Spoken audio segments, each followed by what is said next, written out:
So, but the secondary emotions are things like shame, guilt, pride, empathy, jealousy, and a taste for retribution.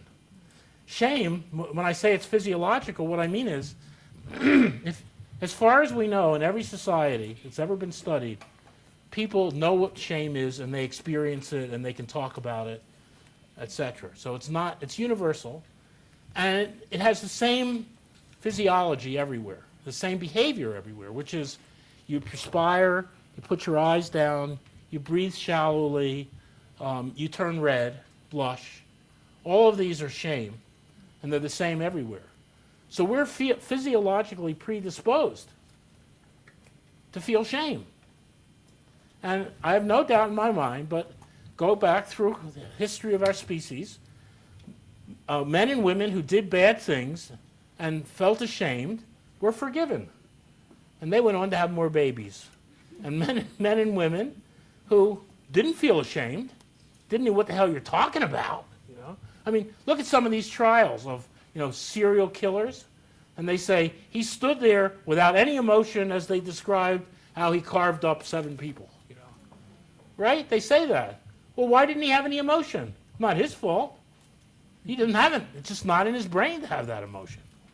It's in there automatically. Many people can't go to medical school because as soon as they get to deal with a cadaver, they can't handle it. They just cannot handle it physiologically, and they have to do something else for a living, stockbroker or whatever. You can handle that, can you? So my point is that the physiology, we're predisposed to shame. And there's, as far as I know, the only other animal that's ever suggested that possibility are dogs, which may or may not be true. We don't really know what they feel. But they co-evolve with humans. So it's a pretty easy story to say that, well, if you have one dog that feels ashamed when it does a bad thing and another one who doesn't, which one are you going to kick out? Now, that doesn't explain why cats never feel ashamed. I mean, the explanation is presumably that dogs are part of a hierarchical species, genera. Dogs are wolves, and wolves live in packs, and they have a hierarchy. So a wolf learns when it's around someone who's more powerful wolf, if they fight, the loser turns over and bares his belly. Go ahead, I lose. So they automatically have a sense of the underdog being ashamed or losing or having some mechanism for. And by the way, you don't get killed either. The winner doesn't kill the loser in those battles. So whereas in cats don't. If you look at lions or cougars or other cats that hunt, they don't have hierarchies like that. They do hunt in packs, but they don't have hierarchies and they don't live together. Except females live together in raising a... Well, I don't know. At any rate, what I'm saying here is that these emotions also evolved. And it's really curious how they could have evolved. Because, simple story, like why aren't we all just selfish? Why would you ever really feel ashamed? Why don't you just pretend you're ashamed? Why ever feel guilty? You tell people you're guilty. Oh, God, I feel so guilty for having stolen all that money. But people really do feel these things. Okay. So what I want to claim is, and we do in our books, that this accounts for our evolutionary success. These emotions, these social emotions, our morality, and our willingness to cooperate with others. And by the way, someone will say, well, we cooperate, we also kill each other. Well, yeah. That's part of the story. We have 3 chapters on that in our book, A Cooperative Species, in which we argue one of the main reasons humans are cooperative is because there was so much fighting among small hunter-gatherer groups that had men who were loyal and who were fierce and who cooperated with others. They won out, and selfish groups with only selfish males would lose. So we think warfare is one of the parts of our development as a species. And that's even true today. But I don't want to go through that. In some parts of what we call moral behavior, that are almost uniquely human, you would call immoral behavior. For instance, prior to even 50 years ago, it was considered extremely moral behavior to love your group, the insiders, and to hate the outsiders, no matter who the outsiders were.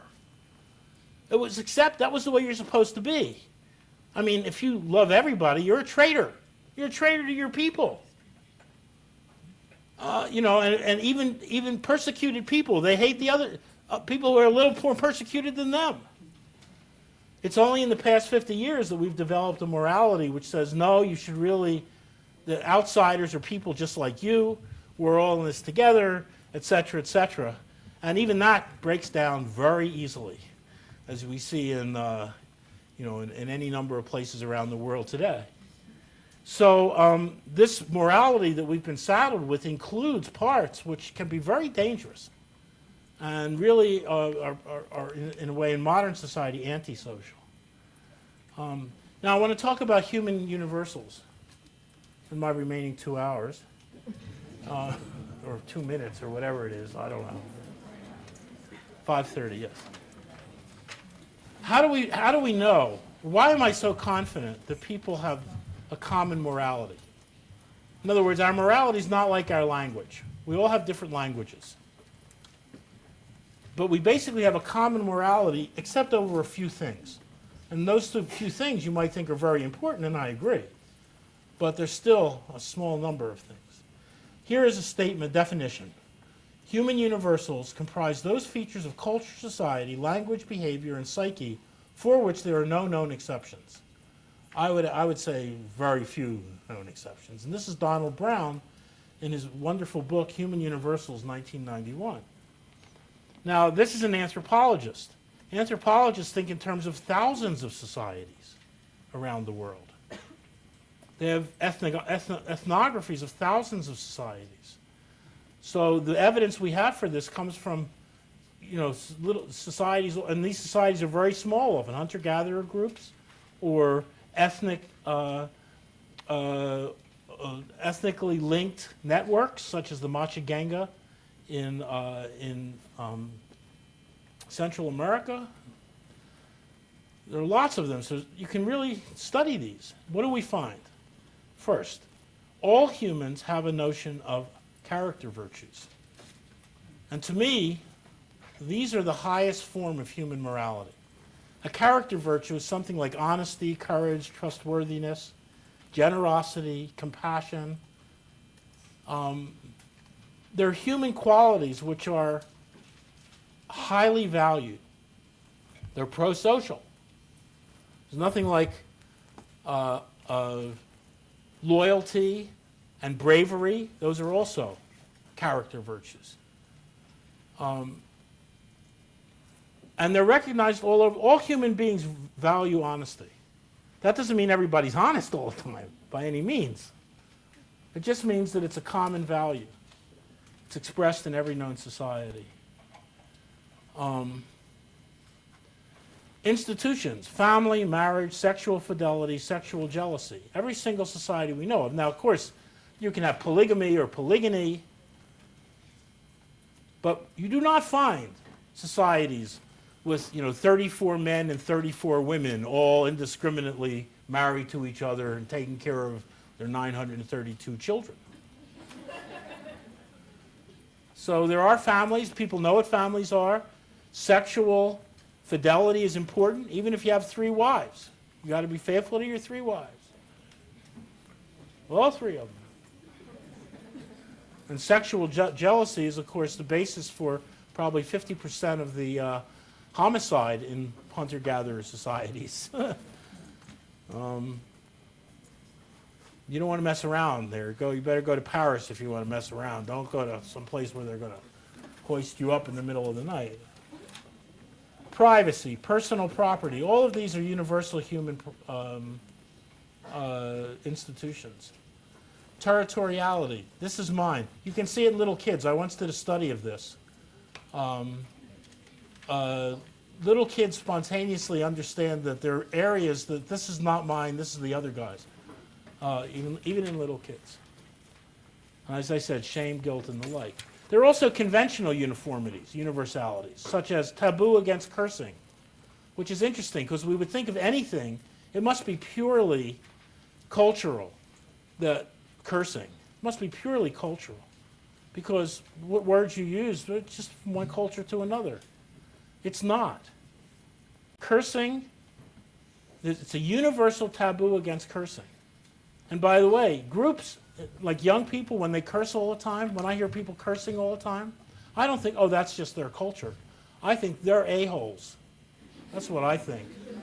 They're antisocial a-holes. And they're doing it on purpose. They're doing it on purpose in your face. And I don't appreciate it. Because in every society, that's we have. It's not, the words aren't different either. Everyone knows that they're curse words. And how do we know that they're not? It's not purely cultural. What about a disease like Tourette's syndrome? With Tourette's syndrome, people curse involuntarily. They can't help it. They don't say kitty cat involuntarily, or totem pole. No. I won't even tell you what they do say, but you can imagine.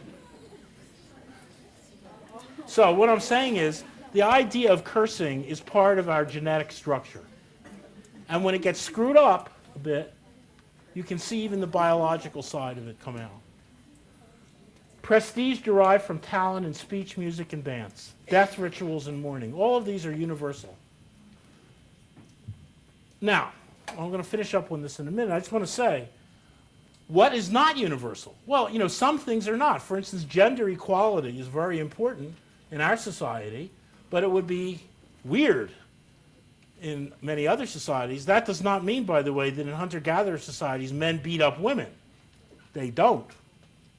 They don't get away with it. Up on the men, beat them up. It's just that women and men have separate spheres of influence. And the idea of the hierarchical family in many societies is simply not there. Patriarchal family or something. It's just simply not there. But it's still the idea of, the women going out hunting, this is not what happens. And the men don't sit around cuddling the babies for 5 years because they can't breastfeed. So at any rate, there are real differences and other differences, but again, I think we are much more attuned to minimizing insider-outsider differences and thinking that we're all one and trying to be charitable to people who are very different from us. And this is a rather minority cultural position, and it's very important, but you shouldn't think that undermines everything else I've said about communality of culture.